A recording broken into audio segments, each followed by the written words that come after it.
And welcome to This Isn't Every Day, the podcast starring me, Benjamin Hedgspeth, but more importantly, my beautiful wife. I'm more important? Yes. But that doesn't really work. I'm Elizabeth, but I'm just trying to figure out. I thought this was an equal thing. It is, but you're more important to me than I am to me, so you're more important. Well, but without you, then I would be meaningless in your importance to yourself. But see, I'm here, so you're more important. I win. So let's talk about what we're going to talk about today. It's stuff that doesn't happen every day. And we're still kind of walking through some of our own personal stories, just so you guys can get to learn who we are, what we've been through, get a little context, and I guess gain some appreciation for where we're coming from on some of this stuff.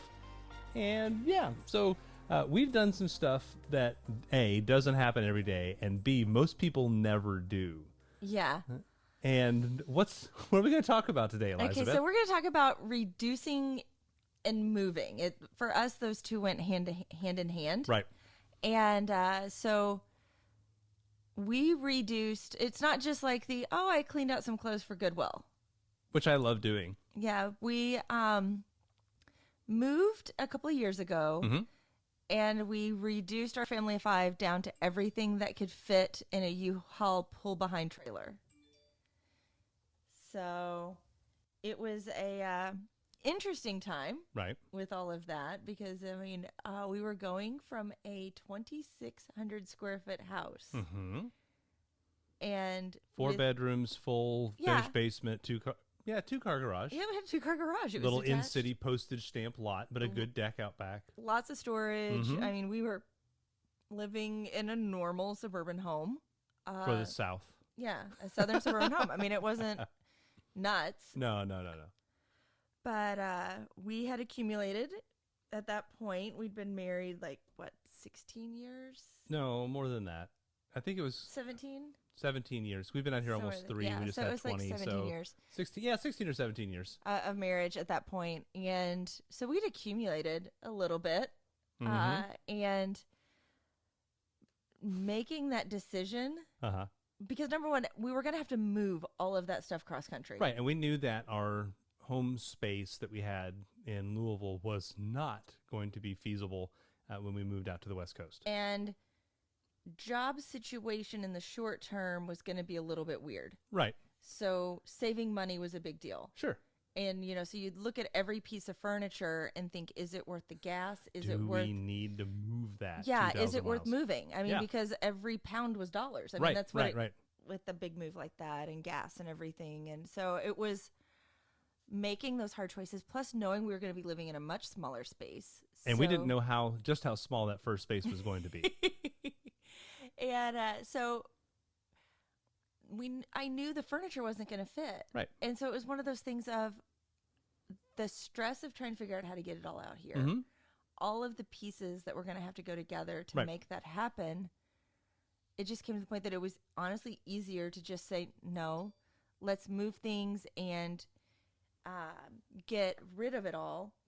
Sorry, my devices are making noises because her family's chatting. Yeah, we're in the middle of lockdown here, and San Diego just made some new things, and my iPad does not like to silence. Let me do it. I'm trying to help you. My iPad does not have the same buttons yours do. No, it doesn't. Look, mine is here. I have to do it from there. Oh, okay. That's fine. So I have to turn it on. Just want to save you guys some random dings throughout the podcast. Yeah, there we go. I've got it silenced. My phone was silenced. My iPad wasn't. But reducing. And so here we are in the middle of, and I'm going to bring it all together. Are you ready for me to bring the tangent? Okay. And everything in all together here. Here we are sitting in our house in the middle of lockdown, family chatting, everything else. Right. And we're moving again. Yeah. 2.5 or so years later. Yeah. And we're doing it again. Now, the first time was a little like 2,200 miles. Yeah. That's a big move. We were down to essentially, as far as personal possessions go, our car and a pull-behind trailer. Yeah, it really was not much. Instruments were inside of the Jeep, so we had a little bit in the Jeep. Yep. But this time, we're actually hiring a moving company. And we are not selling everything and getting rid of everything. No. We are downsizing some in the fact that we like all went through our clothes because it's like, why are we going to move things that we don't wear? Right. That kind of stuff. Oh, and our daughter gave away toys to a friend, which was really fun. cool. Some Super younger sweet. kids. So she got to have that like end of Toy Story moment. And so she enjoyed that, getting to play with them with it and show them kind of how it all works, and very much appreciated. It was a family of 3 girls getting her American Girl doll accessories, like all of the extra. There's kitchens and diners and food bits and all sorts of stuff. Yeah, so big deal to get to give that. But when you're 13, you're not really playing with that stuff anymore. Well, and talking about it is like, oh, you can keep the dolls to give to your kids. Right. You know, that's something, oh, yeah, I would love to. Someday I have a daughter, give that to my daughter, you know, kind of a And thing. the amount of clothes that we got rid of, and again, our kids are teenagers now, but they weren't all when we moved out here. So people have grown, gotten taller, Joel especially. And so when we cleaned out everybody's closets this time around, we literally filled the back of the Jeep with clothes, which is insane that we had that much extra clothes. I did take a picture, so we have a picture of it. So if you're watching this on YouTube, we'll throw it up in 3, 2, 1. That's a lot of clothes. And I was amazed at how much had accumulated. I was. Well, I knew I couldn't hardly close my T-shirt drawer. I do accumulate free T-shirts. Well, yeah. And so, like, if there's like a thing that pops up on Instagram, like, hey, get a free T-shirt just for trying it out, I'm like, I'll take a free T-shirt. Well, and we do events. Yeah. Well, because we volunteer for a lot of stuff. We had several event T-shirts and things like that. Couple of Startup San Diegos. We had I kept one of my FlynnCon. startup because I liked that. Yeah. But I'm also then afterwards going, oh, that was the event shirt. I had to wear it for the event, but it is not my color, and I'm not going to wear that again. Let's be honest. And I even went through, like, I always try to keep some work clothes in case there's a project or a volunteer effort or something where I know might get a little. That's why I still have my Circuit City button-up shirt from years ago, you know, because it's a great work shirt. And so, you know, a scrappy old pair of jeans and a work shirt and T-shirt, that's fine. But I don't need 8 copies of that same thing over and over again. So we reduced down. So this time we're selling some bikes. We got rid of clothes. Yeah. We're giving away toys. We sold some acoustic panels to our friend. Yeah, that we didn't need anymore because I kept the ones I wanted. Right. And it looks like the the ones that we kept are like decorative. I will have a studio again. Yeah. And so an office. So it makes sense to keep those. Plus I knew that we could hang them up anywhere to help with acoustics in a room if it was echoey or something like that. And you wouldn't be like, okay, why do they have acoustic panels up in here? That's a little weird. No, it makes sense to keep. But I didn't need the sheer number that we had. I don't need to outfit 2 studios. Right. Well, I've got stuff. Thankfully, they'll be going into my new office, so that'll be a little bit less going into the house. Not that I have I've got some tchotchke knick-knack like Star Wars stuff. And, you know, I don't have like a Lego Death Star or anything. As cool as it would be. Yeah, I've but always wanted you to build get it you once that. and then what do you do with it? You know, it's like, it's sitting there and now I have to dust all those dots and everything. That sounds like a nightmare. So it's like, you know what? I enjoy the fact that those things exist, but I don't need them. So anyway, so we're just reducing down and getting rid of some stuff. And personally, I love purging. I'm enjoying the fact, like, I honestly right now am enjoying opening my drawers and looking and seeing what's in them. There's space in my drawers. And it's good. I mentioned this to you, like my closet now is back to organized. Yep. I have a weird thing where I color code my shirts, like they're grouped together by their color. Right. And my pants aren't right now, and I'm thinking that maybe I should do that. But everybody take note of that. You can hold her accountable for it later. But and so I like being able to see that again and just having that order back. Right. Shoes I wasn't overloaded on. Sure. Like you can look at my amount of shoes and they're totally normal. I've got 1 pair of tennis shoes, 1 pair of flip-flops, 2 pairs of dress shoes, 1 black, 1 brown maybe. And that's it. And then after we get moved, you know, my goal is to further clean out my button-ups and go down to like 5 black, like camping style roll-up sleeve button-up t-shirts, button-up shirts. That would be interesting. And even further reduce it down. Simplifying is good. So you're basically wanting to create a polo that buttons up all the way with no collar, a button-up t-shirt? That would be horrifying. That's like a Nehru collar knit shirt. That sounds like Do you remember back in the late 90s? You may not because you didn't shop at Structure, but because you're not a dude, but some of the clothes they had was the banded collars were in there. Yeah, that's and a we had, Nehru like, collar. Yeah. Everybody doesn't know what Nehru is. So you got the Nehru / banded collar shirts, and I had several of those that were linen, because it was the late 90s or mid 90s, and that's just was the thing. And so, well, for some of us, I guess, who didn't have style, that was the thing. But, we had those, and we had this, you had suede jackets and all that nonsense. But anyway, digression. He does not have any of those anymore because he got rid of them. He downsized. Well, I mean, and there's even stuff like I do own a winter coat, but it's in Kentucky. So we may just have to have it box shipped out. We may have to, box shipped out or something. We'll have to figure that out. But it'll be something that would be good to have. But we're moving at a great time because you won't need it till the fall at this point. I've got months, plural, until we do that. We may go back to Kentucky between now and then. Who knows? Maybe. Yeah, that's possible. Or people from Kentucky may come out here. Yeah, there's a lot that may happen between now and then. Because any coats the kids may have on that hang up downstairs, they've all outgrown. Yeah, they're not going to fit. You got rid of all your winter coats. No, didn't you? I have them, and they're here. They moved. Like your camel coat and stuff. Yeah, it's under the bed. Oh, see, yeah, you got some storage stuff. But anyway, but we've reduced down. If I do own one winter coat, it's 2,200 miles away, not taking up space. I don't have a heavy coat anymore. No, it's that pea coat. But anyway, but we've reduced down, and I have one mitten.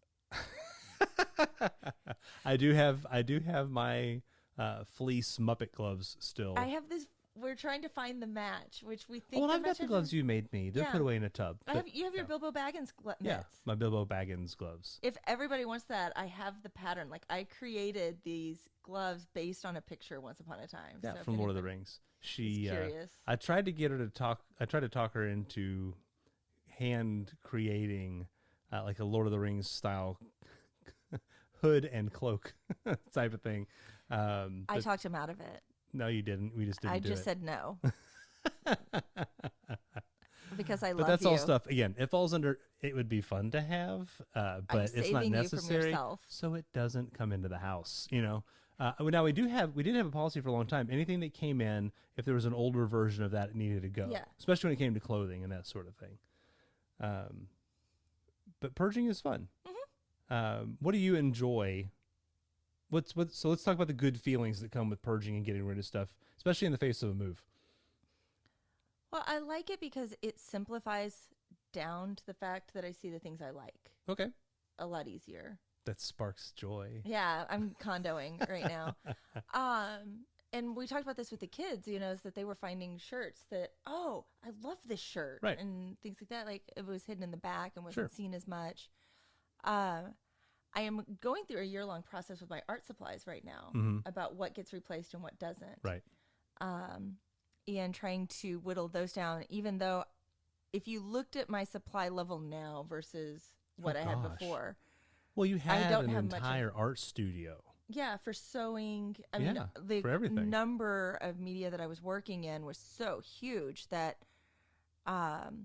just the amount of supplies that went along with it. And you're down to like what, 2 sets of drawers? Yeah, the IKEA Alex drawers that like match. I have the wide one and the skinny one. That's it. Those are my art supplies. It's a total of 11 drawers. And I have a couple of books on a bookshelf. I mean, that's literally it for my art supplies now.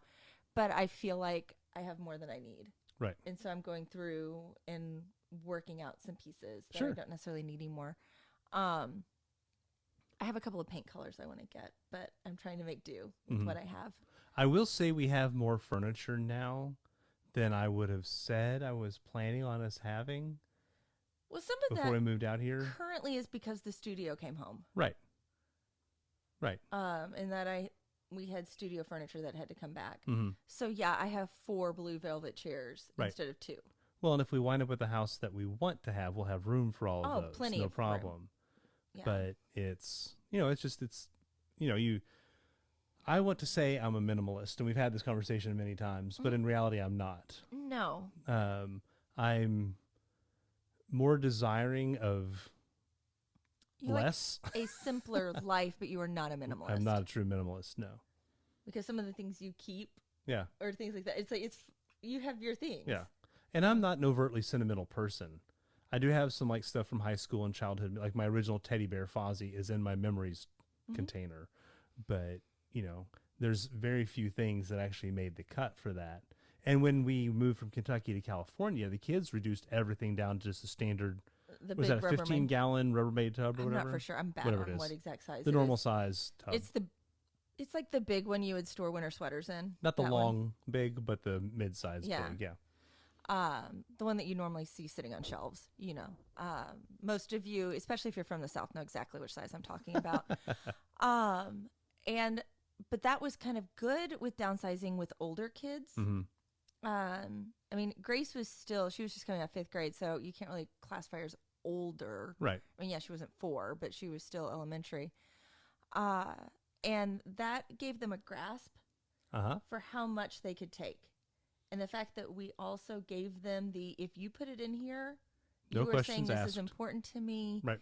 And and I'm keeping this. Mm-hmm. But if there were things that didn't fit and still wanted, that's when we might sit down with them and have some hard conversations to help them to decide what should be in there. Right. And our kids do have a decent degree of sentimentality with things. Yeah. Some of that may be, major life moves when you're young. I went to 3 different elementary schools, but then was in the same place from middle through high school. I went to a lot of schools, but it was in a weird way that I went to a lot of schools. Right. I went to basically what you would think were 2 elementary schools, but then it became 3. Right. Because my school merged with another one at the end of my elementary, and then I went back to my original elementary school, which had then become a middle school. So it was a very weird transition through schools and meeting different people without moving. Yeah. I was still in the same house and went to 3 different schools. Yeah. One of which was the same school.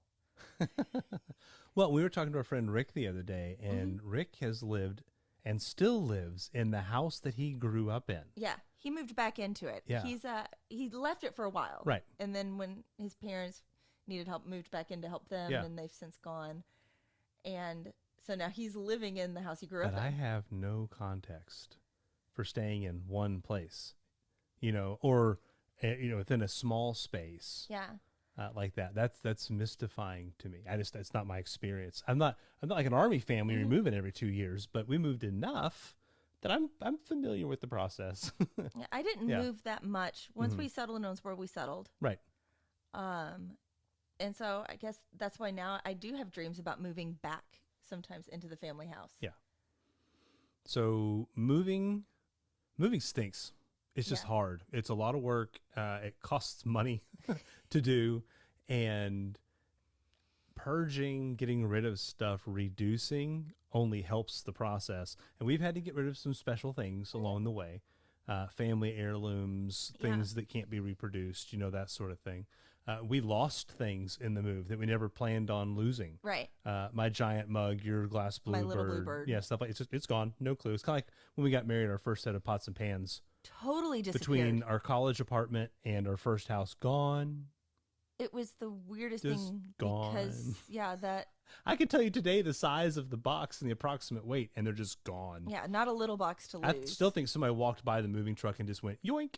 It almost has to, because it's just so weird. This box is heavy, take it. Oh, it's cheap pots and pans. Yeah, they weren't expensive pots and pans. They were newlywed ones. You just got to pray they needed them more than we did. And not like registry newlywed ones to where they were like nice ones. No, these were like This is your first set of pots and pans. Of course, we've upgraded now to IKEA pots and pans. It's not really. We're not big home cookers. But anyway, so purging is good. Moving is hard. And I think if you want a fresh perspective on things, running through all of your possessions and saying, do I need this or don't I need this, is helpful. It's a good exercise to go through, not just spring cleaning, but a deep dive into what you have. Because when you move, you got to do it. But this isn't stuff that happens every day. No, thank goodness.